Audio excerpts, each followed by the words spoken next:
Hello students, आज हम ये आपकी बुक का नेक्स्ट क्वेश्चन करने जा रहे हैं 1.11। इसमें कहा गया है the electric field components in figure 1.27। ये जो डायग्राम बना हुआ है ये है फिगर 1.27। आर ई एक्स, ई इलेक्ट्रिक फील्ड को रिप्रेजेंट कर रहा है और एक्स जो है वो एक्स एक्सिस को रिप्रेजेंट कर रहा है। यानी कि इस डायरेक्शन में एक्स एक्सिस के अलोंग जो इलेक्ट्रिक फील्ड है उसकी वैल्यू है अल्फा एक्स की पावर 1/2। आगे कहा गया है E Y E Z equal to 0, यानी कि ऊपर की तरफ इलेक्ट्रिक फील्ड नहीं है, इस वाले एक्सिस में इलेक्ट्रिक फील्ड नहीं है, ऊपर की तरफ कोई इलेक्ट्रिक फील्ड नहीं है, और जेड एक्सिस पे यानी कि ऐसे बाहर की तरफ इस तरफ भी कोई इलेक्ट्रिक फील्ड नहीं है। ई जेड की वैल्यू भी क्या है, 0 है। साथ में कहा गया है इन विच अल्फा इक्वल टू दिस, ये जो कांस्टेंट है अल्फा, इसकी वैल्यू दी गई है और अल्फा की वैल्यू दी गई है 800 न्यूटन कूलम और मीटर की पावर 1/2। एक्चुअल में ये आप जब अल्फा की वैल्यू यहाँ पे पुट करेंगे तो ऑलरेडी ये इलेक्ट्रिक फील्ड बन जाएगा। उसका रीजन ये है कि यहाँ पे x की पावर 1/2 है, x जो है वो डिस्टेंस है, तो डिस्टेंस यूनिट मीटर, यानी कि मीटर की पावर 1/2 ऊपर आ जाएगा और अल्फा में मीटर की पावर 1/2 नीचे आ जाएगा, तो 1/2 से 1/2 यानी कि मीटर की पावर 1/2 से मीटर की पावर 1/2 कैंसिल होके ये सिर्फ क्या रह जाएगा, न्यूटन पर कूलम, यानी कि इलेक्ट्रिक फील्ड की यूनिट रह जाएगी। तो उन्होंने अपने आप ही उसको यूनिट को सही करके दिया हुआ है ताकि कोई प्रॉब्लम ना आए। अगर अल्फा की वैल्यू ये है और ये इलेक्ट्रिक फील्ड का फंक्शन है तो आप इस तरह से लिख सकते हैं ई एक्स इक्वल टू अल्फा की जगह हो जाएगा 800। अब देखिए यूनिट मैं लिखूंगा और इसको लिखूंगा तो जाहिर सी बात है आखिर में वो इलेक्ट्रिक फील्ड आना है, तो सीधा बस मैं वैल्यू पुट कर रहा हूँ और x की पावर 1/2, इसको आप ऐसे भी लिख सकते हैं 800 रूट x, क्योंकि इसकी पावर 1/2 है तो इसका मतलब रूट हुआ और इलेक्ट्रिक फील्ड है तो फाइनली ये न्यूटन पर कूलम हो जाएगा, इसकी लिख हो जाएगी। मतलब वो मैंने अल्फा की वैल्यू पुट की और x की वैल्यू यूनिट पुट की, सोल्व करके न्यूटन पर कूलम रह जाएगा। आगे बढ़ते हैं। क्वेश्चन का पहला पार्ट आया जिसमें आपको फाइंड करना है कैलकुलेट द इलेक्ट्रिक फ्लक्स। आपको फ्लक्स फाइंड करना है, फ्लक्स थ्रू द क्यूब। ये जो पूरा का पूरा आपको क्यूब दिखाई दे रहा है इससे आपको फ्लक्स फाइंड करना है। देखिए बहुत ही अच्छा और इम्पोर्टेंट ये क्वेश्चन है, एग्जाम में पूछा जा चुका है। और ये जो इस टाइप की प्रॉब्लम है इसमें आपको ध्यान ये रखना है कि इलेक्ट्रिक फील्ड आपको वेरिएबल दिया जा रहा है या कांस्टेंट दिया जा रहा है। यहाँ पे इलेक्ट्रिक फील्ड एक्स के फंक्शन पर डिपेंड कर रहा है, यानी कि इलेक्ट्रिक फील्ड वेरिएबल है। जैसे जैसे हम एक्स एक्सिस पे मूव करेंगे, आगे की तरफ बढ़ेंगे, तो इलेक्ट्रिक फील्ड की वैल्यू इंक्रीज होती जाएगी क्योंकि ये एक्स पे डिपेंड कर रहा है। अगर यहाँ पे इलेक्ट्रिक फील्ड की एग्जैक्ट वैल्यू दे दी जाती, सपोज 200 न्यूटन पर कूलम दे दिया जाता, तब ये क्वेश्चन 1 मार्क्स का बनता है, कॉन्सेप्चुअल प्रॉब्लम बनती है। इस बात का ध्यान रखना, क्वेश्चन 3 मार्क्स से लेके 1 मार्क्स में बनता है। ध्यान इस बात का रखना है कि अगर इलेक्ट्रिक फील्ड कांस्टेंट दिया गया है तो फिर ये हो सकता है 1 मार्क्स की प्रॉब्लम रह जाए, लेकिन जब इलेक्ट्रिक फील्ड आपको वेरिएबल दिया जाएगा, यानी कि इलेक्ट्रिक फील्ड का एक्स के साथ, ये मतलब कि वेरिएबल करके कोई फंक्शन बना दिया जाए एक्स वाई जेड के साथ, किसी के साथ भी, तो तब ये थोड़ी सी कैलकुलेशन वाली प्रॉब्लम बन जाती है। मैं आपको कॉन्सेप्चुअल प्रॉब्लम समझा देता हूँ। अगर आपको ये कह दिया जाए कि ये एक क्यूब है इस तरीके से और यहाँ पे जो इलेक्ट्रिक फील्ड है उसकी वैल्यू है 200 न्यूटन पर कूलम, और ये इलेक्ट्रिक फील्ड एक्स एक्सिस पे है और वाई और जेड पे है नहीं, तो इसका मतलब ये हुआ कि यहाँ पे यूनिफॉर्म इलेक्ट्रिक फील्ड इस डायरेक्शन में। इस सिचुएशन में अगर आप फ्लक्स निकालना चाहते हैं पूरे क्यूब से तो आंसर हो जाएगा आपका 0, क्योंकि इस वाले फेज से, ये वाला जो आपको फेज दिखाई दे रहा है, इससे जो इलेक्ट्रिक फील्ड लाइंस एंटर कर रही हैं और इस वाले फेज से इलेक्ट्रिक फील्ड लाइंस एग्जिट कर रही हैं, यानी कि एंटर वाले को अगर आप नेगेटिव मान के चल रहे हो और एग्जिट वाले को पॉजिटिव मान के चल रहे हो, तो जितना फील्ड यानी कि जितनी लाइनें एंटर की उतनी ही लाइनें बाहर जा रही हैं, तो टोटल सम क्या हो जाएगा, 0 हो जाएगा। और बाकी जो इसके फेसेस है, ऊपर वाला, ये नीचे वाला और बैक साइड में, फ्रंट पे, यानी कि 4 फेसेस से फ्लक्स क्या हो जाएगा, 0 हो जाएगा, क्योंकि उन एक्सिस पे इलेक्ट्रिक फील्ड है ही नहीं। तो यहाँ पे जो इलेक्ट्रिक फील्ड है वो सिर्फ एक ही डायरेक्शन में है और इलेक्ट्रिक फील्ड की वैल्यू यूनिफॉर्म है, तब तो आंसर हो जाएगा 0। तब तो ये क्वेश्चन है 1 मार्क्स का, लेकिन यहाँ पे 1 मार्क्स का क्वेश्चन नहीं है। तो ये मैंने साथ में एक कॉन्सेप्चुअल प्रॉब्लम आपको बता दी है। अब इसमें आगे देखते हैं।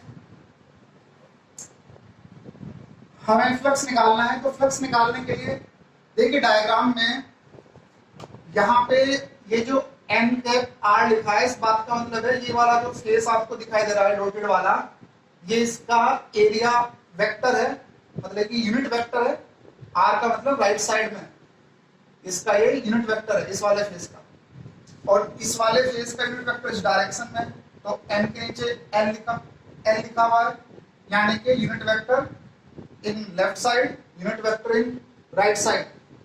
और साथ में कहा गया है इस क्यूब की जो साइड्स हैं वो ए हैं।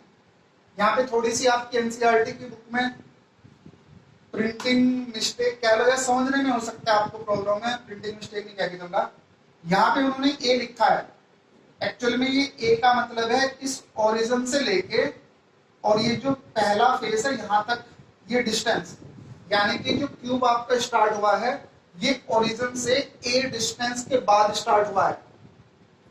तो इसको आप चाहे तो अपनी बुक में कर लें, एरो लगा लें, यहाँ से यहाँ तक का जो गैप है ये आपका ए है, और इस क्यूब की जो साइड है ए, उसकी वैल्यू भी आपको गिवन है, ए आपको गिवन है 0.1 मीटर।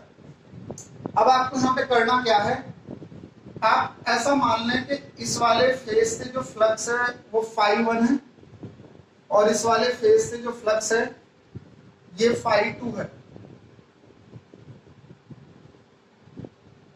मैं दोनों फेस से फ्लक्स की वैल्यू को अलग इस वजह से मान के चल रहा हूं क्योंकि यहाँ पे जो इलेक्ट्रिक फील्ड की वैल्यू होगी ये हो जाएगी आपकी E1 और इस वाले फेस पे जो इलेक्ट्रिक फील्ड की वैल्यू होगी ये हो जाएगी E2, और E2 वैल्यू ज्यादा होगी।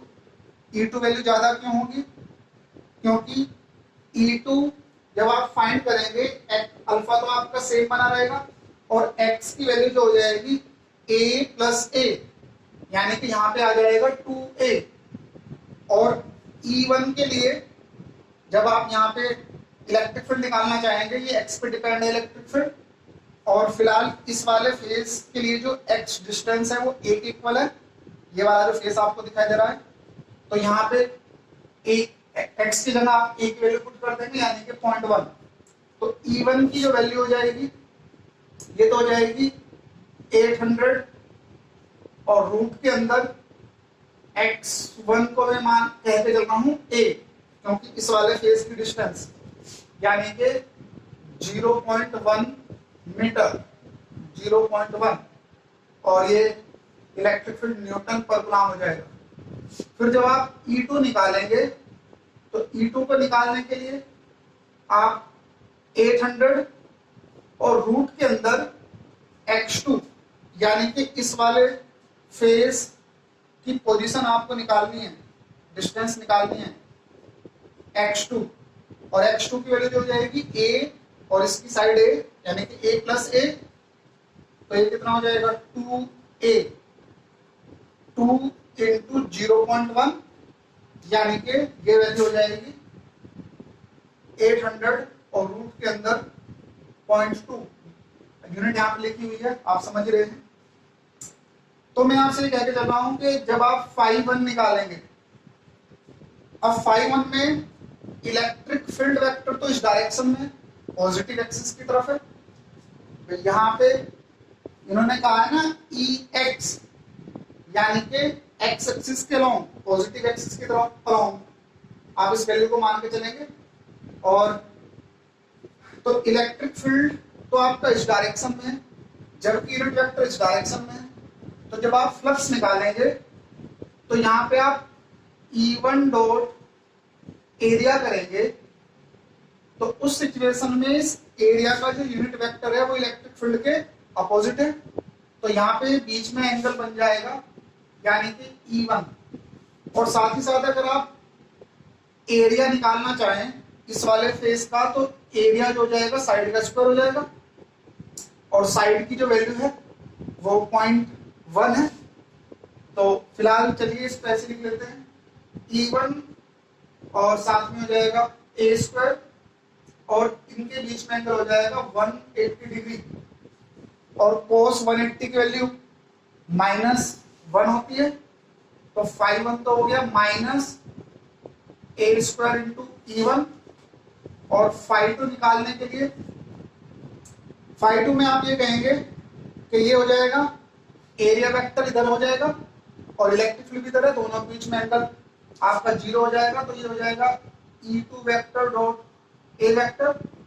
और इस फेस का एरिया सेम है, इसका जितना है उतना ही एरिया इसका है, क्योंकि ये क्यूब है। तो ये दोनों साइड ए हुई, यहाँ पे भी दोनों साइड ये ए थी। तो यहाँ पे इसमें आप लिखेंगे E2 और एरिया कितना हो जाएगा a square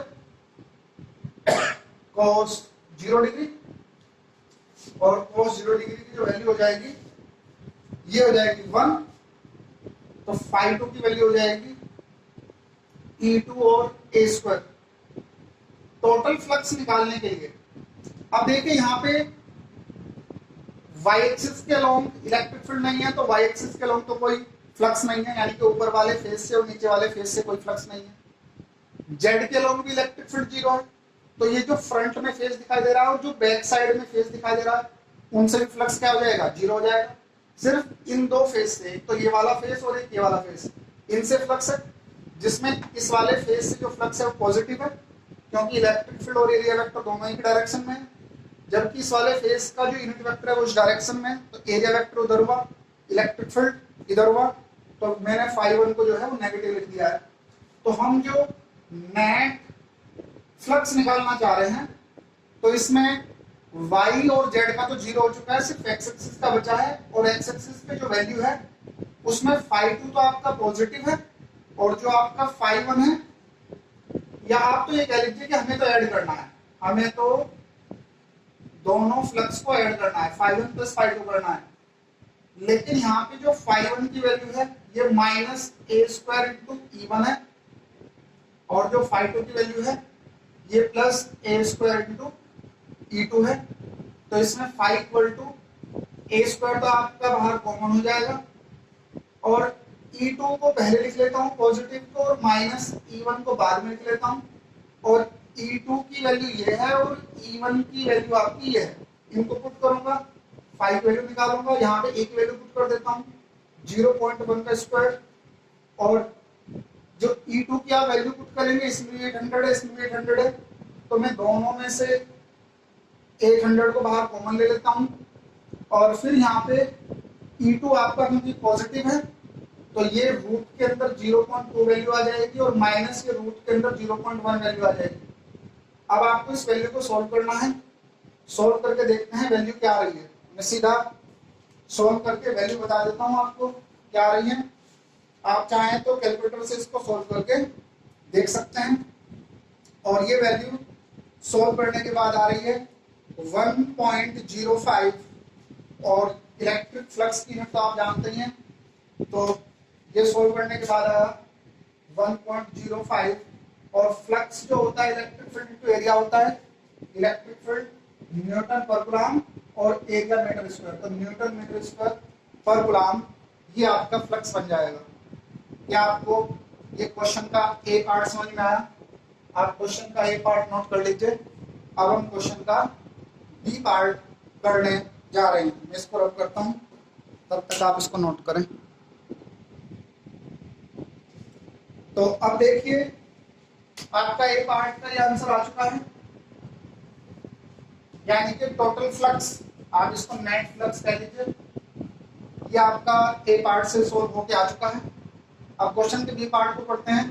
the charge with in the cube, question के बी पार्ट में आपको ये बताना है कि इस क्यूब के अंदर अगर हम चार्ज माने तो कितना चार्ज आपको मानना पड़ेगा। देखिए आप ये भी कह सकते हैं कि जी इसमें तो चार्ज हमें तो दिखाई नहीं दे रहा है, यहाँ पे तो सिर्फ इलेक्ट्रिक फील्ड है। तो देखिए जब किसी 3 डायमेंशनल क्लोज फिगर से, या जैसे क्यूब है, इससे अगर नेट फ्लक्स आपने निकाला है तो आपको चार्ज को कंसिडर करके चलना पड़ेगा। उसके अंदर कुछ ना कुछ चार्ज एग्जिस्ट कर रहा होगा, तभी तो उससे कुछ नेट फ्लक्स आएगा। क्योंकि जब मैंने आपको थ्योरी पढ़ाई है तब ये आपको बताया है, अगर नेट चार्ज 0 हो जाएगा तो फ्लक्स भी 0 हो जाएगा। और यहाँ पे नेट चार्ज, सॉरी, यहाँ पे फ्लक्स 0 नहीं हो रहा है, इसका मतलब इसके अंदर कुछ ना कुछ चार्ज हम कंसिडर कर सकते हैं, चाहे भले ही वो आपको इलेक्ट्रिक फील्ड की फॉर्म में दिखाई दे रहा है, लेकिन कुछ ना कुछ चार्ज आपको कंसिडर करना पड़ेगा। तो अकॉर्डिंग टू गॉस थ्योरम आप जानते हैं कि जो नेट फ्लक्स होता है वो चार्ज अपॉन एप्सिलॉन नॉट होता है, ये आपको पढ़ाया जा चुका है, उसके बेस्ड ये प्रॉब्लम चल रही है। अब अगर आपको चार्ज निकालना है तो एप्सिलॉन नॉट को 5 से मल्टीप्लाई करनी पड़ेगी। एप्सिलॉन नॉट की जो वैल्यू होती है वो 8.85 इंटू 10⁻⁻12 होती है, और जो फ्लक्स है वो आप यहाँ पे कैलकुलेट कर ही चुके हैं 1.05। इनकी आपस में मल्टीप्लाई कर लेते हैं, मल्टीप्लाई करके देखते हैं क्या वैल्यू आती है।